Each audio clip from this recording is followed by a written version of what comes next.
Et c'est une réponse tacite que les cadres du RPG Arc-en-Ciel ont envoyé à tous ceux qui veulent projeter les manifestations dès la semaine prochaine.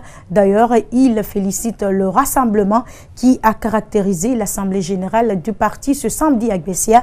Je vous propose de suivre Bani Sangaré au micro de Macky Sall. Venir ici, du haut de cette tribune, remercier très chaleureusement le parti, le RPG Arc-en-Ciel d'abord, ses militants, ses responsables, pour tout l'appui, toute la solidarité qu'ils ont fait montre pour nous accompagner dans cette traversée du désert. Merci à tous. Cette grande mobilisation montre à juste titre que les militants du RPG sont toujours debout, toujours mobilisés derrière un idéal. L'idéal qui vise à changer pour que la Guinée devienne un pays émergent.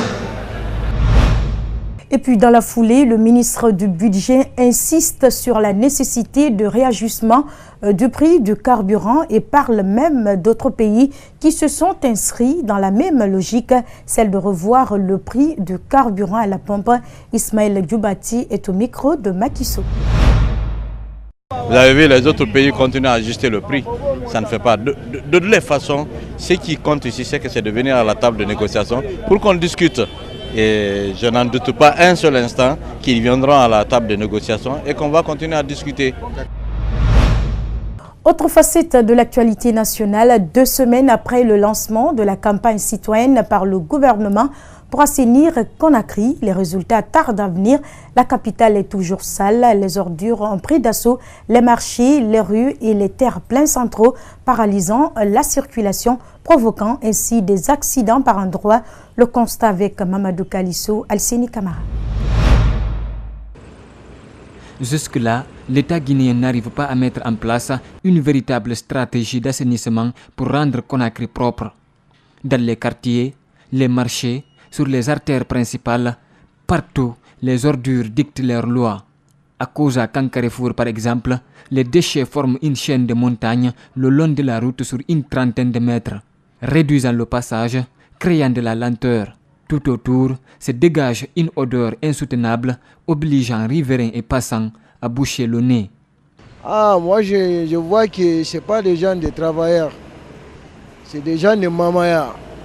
Si ça trouvera que c'est des gens de travail, lorsqu'ils ont commencé de déboucher le caniveau là, même si on enlève aujourd'hui dans le caniveau plus d'une semaine, presque 2 semaines, on ne vient pas de ramasser ça. Ce n'est pas des travailleurs quand même. Si c'est des travailleurs, regarde ça là même. Ça empêche les gens. Il y a 2 semaines, le gouvernement lançait une campagne d'assainissement de la capitale qui n'a rien apporté pour le moment. Cela fait plusieurs jours que les points noirs ne sont pas dégagés. À Wanindara Rai, toujours sur la route Le Prince, c'est le même constat. Plusieurs PME déversent ici. Les riverains, comme ces mécaniciens, s'en plaignent. Ça m'empêche beaucoup. Parce que je suis mécanicien, alors que ça empêche que mes clients viennent à côté. Tu vois, je suis là maintenant à côté, on est là à dépenser, la personne, il est emmerdé. Donc je demande au gouvernement de faire face à ce notre problème. Franchement, ça nous emmerde beaucoup. Ces montagnes d'ordures le long des routes sont parfois à l'origine des accidents de la circulation. Selon des sources locales, ce samedi matin, un cas a été enregistré à Wanindara Rai, faisant des blessés. Si les gens ne peuvent pas circuler librement à cause de ces ordures, il y a eu même un cas d'accident qui est, je peux dire, mortel, qui vient de se passer ici ce matin-là. Donc vraiment, c'est une désolation, franchement. C'est ce que je... Donc l'État vraiment doit éviter à ce que les ordures restent pendant longtemps sans qu'on ne vienne évacuer. Sur les terres pleins centraux, des sacs d'ordures sont visibles partout.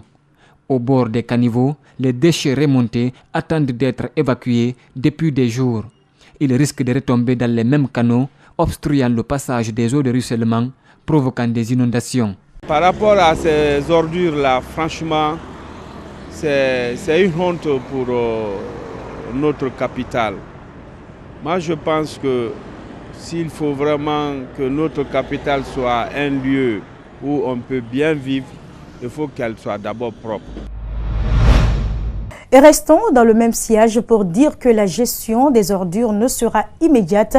Pourtant, certains ont leur petit secret pour remédier à cette problématique.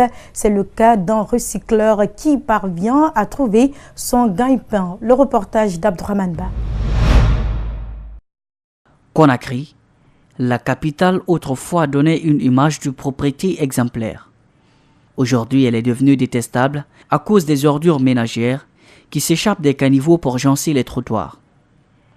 Conséquence, des interminables bouchons dans la circulation. Chaque fois que je me promène à Conakry, la situation dans laquelle l'état dans lequel je vois la ville, à travers les matières plastiques qui constituent aujourd'hui près de 75 à 85% des sources d'insalubrité, j'avais mal à la tête. Ibrahima Souri-Woulari confectionne des sacs biodégradables qu'il compte mettre sur le marché en lieu et place des sacs plastiques qui envahissent la ville. Mais pour qu'une telle ambition voie le jour, certains défis restent à relever. C'est le cas de la sensibilisation des citoyens. Ça, c'est une bonne initiative. Là, ça va diminuer les saletés. Prenons l'exemple, on voit actuellement les ordures dans la capitale. Tout ça, c'est dû au plastique. Normalement, les plastiques sont utilisés, il y a les déportoirs à mettre, là les saletés vont se diminuer. Si ça vient aussi, ça sera très bon, très bon pour la population. Ce jeune commerçant semble être imprégné de la situation, mais d'après Ibrahima Souri-Woulari, l'implication de l'État est une nécessité pour la réalisation de ce projet qu'il place sous l'angle du service public.